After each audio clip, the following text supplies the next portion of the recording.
Shri KVS Haridas, ഇടതിലും വലതിലും വലിയ രീതിയിലുള്ള അഭിപ്രായ സ്വരങ്ങൾ ഉയർന്നത് സ്ഥാനാർത്ഥി നിർണയവുമായി ബന്ധപ്പെട്ട് നമ്മളെല്ലാവരും കണ്ടതാണ്. അവിടെ NDA നേതൃത്വം ഒരു പടി മുന്നിൽ നിൽക്കുന്നുണ്ടായിരുന്നു അച്ചടക്കത്തിന്റെ കാര്യത്തിൽ. കൃത്യമായി 3 ഘട്ടങ്ങളിലായുള്ള സ്ഥാനാർത്ഥി പ്രഖ്യാപനം, അതുമാത്രമല്ല A ക്ലാസ് മണ്ഡലങ്ങളിലെല്ലാം തന്നെ പ്രമുഖരെ അണിനിരത്തിക്കൊണ്ടുള്ള സ്ഥാനാർത്ഥി പ്രഖ്യാപനം ആദ്യം മുതൽക്കേ തന്നെ വന്നു. അങ്ങനെ നോക്കുകയാണെങ്കിൽ വളരെ കൃത്യമായ അച്ചടക്കത്തോടു കൂടിയുള്ള ഒരു സ്ഥാനാർത്ഥി പ്രഖ്യാപനം തുടക്കത്തിലെ NDA നടത്തി. അതനുസരിച്ചുള്ള പ്രചാരണങ്ങളിലും അവർ ഒരു പടി മുന്നിലേക്ക് നീങ്ങുന്ന കാഴ്ച തന്നെയാണ് കാണാൻ കഴിയുന്നത്. ഇവിടെ ശക്തമായ ഒരു ത്രികോണ മത്സരം എന്നുള്ള ഒരു പതിവ് ശൈലിയിൽ നിന്ന് മാറി പലയിടങ്ങളിലും BJP LDF അല്ലെങ്കിൽ BJP UDF എന്നുള്ള തരത്തിലേക്ക് എത്തിച്ചേരുന്ന മണ്ഡലങ്ങളിലേക്ക് ഭൂരിഭാഗവും എത്തിക്കഴിഞ്ഞു.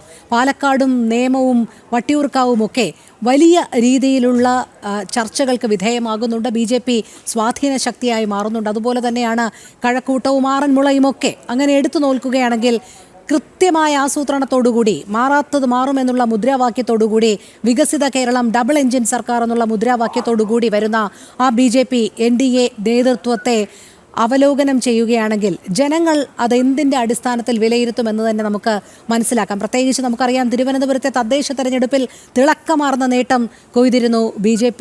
അതിൻ്റെ അടിസ്ഥാനത്തിൽ തന്നെയാണ് നീങ്ങുന്നതെങ്കിൽ ഈ പറഞ്ഞ A ക്ലാസ് മണ്ഡലങ്ങളിലൊക്കെ വിജയ സാധ്യത തന്നെയല്ലേ. പ്രത്യേകിച്ച് പാലക്കാട് നമുക്കറിയാം, ഇപ്പോൾ UDF-ഉം LDF-ഉം പരസ്പരം ആരോപിക്കുന്നത് BJP CPM ബാന്ധവം അല്ലെങ്കിൽ UDF BJP ബാന്ധവം എന്നൊക്കെയാണ്. ഇതൊക്കെ തോൽവി മുന്നിൽ കണ്ടാണ് എന്നുള്ളത് അവിടുത്തെ സ്ഥാനാർത്ഥി ശോഭാ സുരേന്ദ്രൻ വ്യക്തമാക്കി കഴിഞ്ഞു. അങ്ങനെ ഇപ്പോൾ ഇടതും വലതും ആശങ്കയോടെ നോക്കിക്കാണുന്ന പല A ക്ലാസ് മണ്ഡലങ്ങളും BJP കൈയടക്കിക്കൊണ്ടിരിക്കുകയാണെന്ന് തന്നെയല്ലേ പറയേണ്ടത്?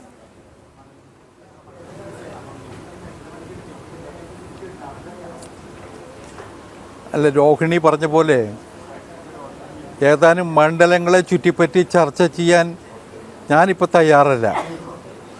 താങ്കളൊക്കെ സൂചിപ്പിച്ചതിനൊക്കെ അപ്പുറത്തേക്ക് ഇത്തവണ കേരളത്തിലെ ഈ തെരഞ്ഞെടുപ്പ് രംഗത്ത് ചില മാറ്റങ്ങൾ നമുക്ക് കാണാൻ കഴിയും എന്നുള്ള ആത്മവിശ്വാസത്തോടു കൂടി തന്നെയാണ് ഞങ്ങൾ ഈ തെരഞ്ഞെടുപ്പ് പന്ഥാവിലേക്ക് ഇറങ്ങിയത്. ചെറിയ കാര്യമല്ല. ഞാൻ പറഞ്ഞല്ലോ, കഴിഞ്ഞ 2 വർഷമായിട്ട് കേരളത്തിലെ BJPയുടെ പ്രവർത്തകർ ഒരു ദിവസം പോലും വെറുതെ ഇരുന്നിട്ടില്ല. അത്രമാത്രം ഗ്രാസ് റൂട്ട് ലെവലിൽ പണിയെടുത്തിട്ടുണ്ട്. ഓരോ വീടും കയറി ഇറങ്ങിയിട്ടുണ്ട് അനവധി വട്ടം. അത്രമാത്രം എന്താ പറയുക, ജനങ്ങളെ ചേർത്ത് പിടിക്കാനുള്ള ഒരു ശ്രമം BJP സംഘടനാ തലത്തിൽ നടത്തിയിട്ടുണ്ട്. അതിലുപരി ഇത്തവണ നമ്മൾ കാണുന്നത് ഇത് എൻ്റയർ സംഘപരിവാർ, കേരളത്തിലെ മുഴുവൻ സംഘപ്രസ്ഥാനങ്ങളും ഒന്നിച്ച് NDAക്കൊപ്പം അണിനിരക്കുന്നതാണ്. ഇങ്ങനെ ഒരു തെരഞ്ഞെടുപ്പ് തയ്യാറെടുപ്പ് എനിക്ക് തോന്നുന്നു കേരളത്തിലെ BJPയുടെ ചരിത്രത്തിലുണ്ടായിട്ടുണ്ടാവില്ല. അങ്ങനെ ഒരു തരത്തിൽ ഒരു വീഴ്ചയും വന്നുകൂടാ എന്നുള്ള ഒരു ശ്രദ്ധയോടുകൂടിയുള്ള ആസൂത്രണവും അതിൻ്റെ നടത്തിപ്പും. അതുകൊണ്ടാണ് ഞാൻ പറഞ്ഞേ, ഇപ്പോൾ കോൺഗ്രസ്സുകാർക്കും മറ്റുള്ളവർക്കൊന്നും ഇത് പെട്ടെന്ന് മനസ്സിലാവില്ല. പല നോർത്ത് ഇന്ത്യൻ സംസ്ഥാനങ്ങളിലും നമ്മൾ ഇത്തരത്തിലുള്ള പ്രവർത്തനങ്ങൾ കണ്ടിട്ടുണ്ട്. അതിൻ്റെ റിസൾട്ട് ഉണ്ടാക്കാൻ അവിടെയൊക്കെ BJPക്ക് കഴിഞ്ഞിട്ടുമുണ്ട്. ആ മാതൃകയാണ് ഞങ്ങൾ ഇത്തവണ കേരളത്തിൽ നടപ്പിലാക്കാൻ ശ്രമിച്ചിട്ടുള്ളത്. അതിൻ്റെ വിജയം നമുക്ക് വോട്ടെണ്ണുന്ന സമയത്ത് കാണാൻ കഴിയും. അതുകൊണ്ട് ഈ പറയുന്ന A ഗ്രേഡിലുള്ള 5, 6 അല്ലെങ്കിൽ 8, 10 മണ്ഡലങ്ങളെക്കുറിച്ചല്ല, അതിനപ്പുറം BJPക്ക് ജനങ്ങളുടെ പിന്തുണയുണ്ടാവും. വിജയശ്രീ ലാളിതനാകാൻ പോകുന്ന അനവധി സ്ഥാനാർത്ഥികൾ BJPക്ക് ഉണ്ടാവും. അതാണ്, അല്ലെങ്കിൽ NDAക്കുണ്ടാവും. മാത്രമല്ല, ഇപ്പോൾ ഞാൻ സംസാരിക്കുന്നത് എറണാകുളം ജില്ലയിൽ നിന്നാണ്. എറണാകുളം ജില്ലയിൽ 2020 പോലുള്ള ഒരു പാർട്ടി NDAയിലേക്ക് വന്നത് അതുണ്ടാക്കിയ ഒരു രാഷ്ട്രീയ മാറ്റം ചെറുതൊന്നുമല്ല. ഒന്ന്, 2020ക്ക് പൊതുസമൂഹത്തിലുള്ളൊരു അംഗീകാരം. അവർക്കിടയിൽ എല്ലാ വിവിധ മതവിഭാഗത്തിൽപ്പെട്ടവരുമുണ്ട്. ക്രൈസ്തവ വിഭാഗത്തിൻ്റെ ഒരു ഗണ്യമായ പിന്തുണയുള്ള രാഷ്ട്രീയ പ്രസ്ഥാനമാണ് അവർ. എറണാകുളം ജില്ലയിൽ ഒരു എല്ലാ മേഖലയിലും സ്വാധീനമുണ്ട്. അവർ എറണാകുളം BJPയുടെ കൂടെ NDAയോടൊപ്പം വന്നവരോട് കൂടിയിട്ടുണ്ടായിട്ടുള്ള ഒരു വലിയ മാറ്റമുണ്ടല്ലോ.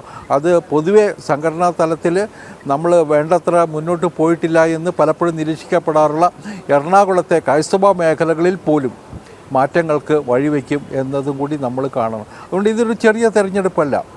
മാത്രമല്ല, ഇത്തവണ വേറൊരു കാര്യം കൂടി നമ്മൾ ശ്രദ്ധിക്കണം. ഈ സ്ഥാനാർത്ഥി നിർണയം സമയത്ത് ചില വാർത്തകളൊക്കെ പത്രങ്ങളിലൊക്കെ വന്നു.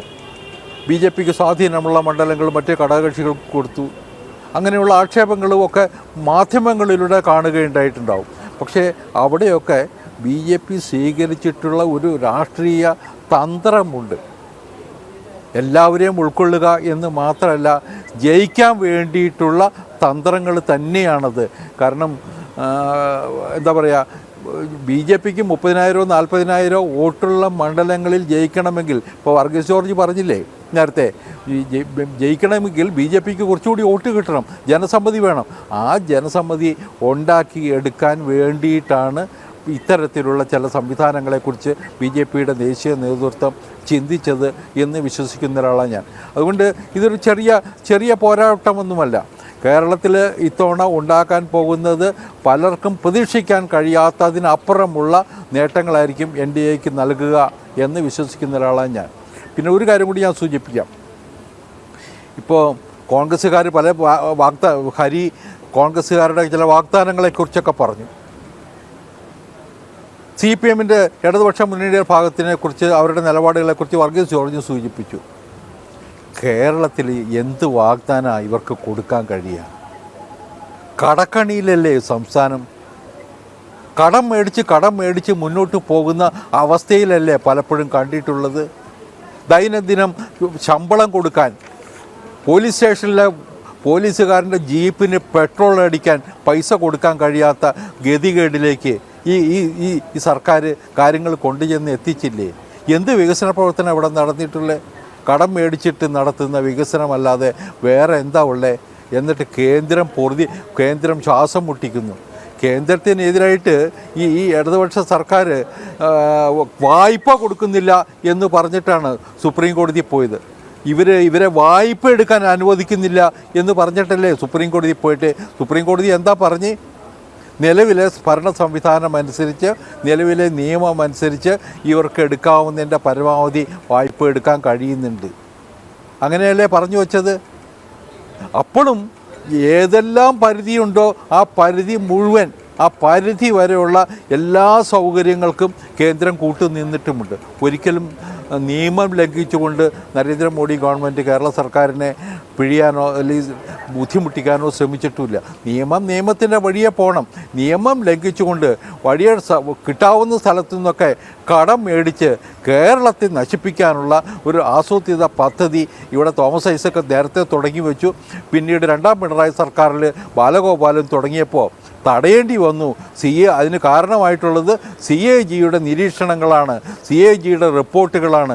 കേന്ദ്രത്തിൻ്റെ ധനകാര്യ മന്ത്രാലയവും റിസർവ് ബാങ്കും ഒക്കെ നടത്തിയ പഠനങ്ങളുടെ പശ്ചാത്തലത്തിലാണ്.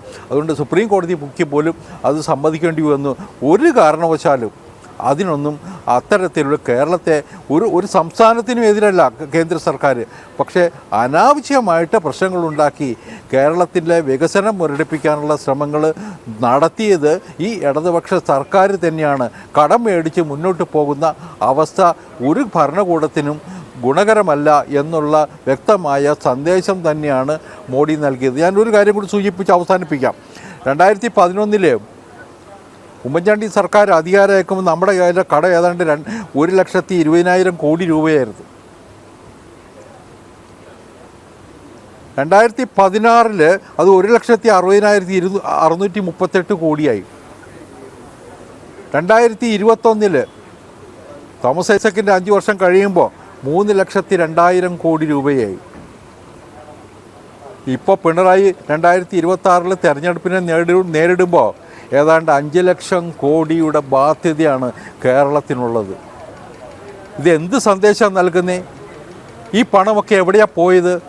എന്ത് വികസന പ്രവർത്തനമാണ് ഇത്രയും വലിയ കടം മേടിച്ചിട്ട് നടത്തിയത്? ഇവിടെ ശമ്പളം കൊടുക്കാൻ, പെൻഷൻ കൊടുക്കാൻ, അതുപോലുള്ള ദൈനംദിന മുട്ടുശാന്തിക്ക് വേണ്ടിയിട്ടുള്ള ഇവർ ഉപയോഗിച്ചത് മുഴുവൻ. ഈ നിലയിൽ കേരളത്തിന് മുന്നോട്ട് പോകാൻ പറ്റില്ല എന്നൊരു നിലപാട് കേന്ദ്ര സർക്കാർ എടുത്താൽ അതിനെ പഴിക്കുകയാണോ വേണ്ടത്? ഇങ്ങനെ ഏത് വ്യക്തിക്കാണ്, ഏത് ഭരണകൂടത്തിനാണ് മുന്നോട്ട് പോകാൻ കഴിയുക? അത് മാത്രമേ നരേന്ദ്രമോദി സർക്കാർ ചെയ്തിട്ടുള്ളൂ. പക്ഷേ സഹായിക്കാവുന്ന എല്ലാ മേഖലയിലും, ദേശീയപാതയുടെ കാര്യത്തിൽ, റെയിൽവേയുടെ കാര്യത്തിൽ, ഏത് മേഖലയിലാണ് കൈ അയച്ച് സഹായിക്കാത്തുള്ളത്? വിദ്യാഭ്യാസ രംഗത്ത് പോലും സഹായിച്ചില്ലേ? സഹായിക്കാൻ തയ്യാറായിരുന്നില്ലേ?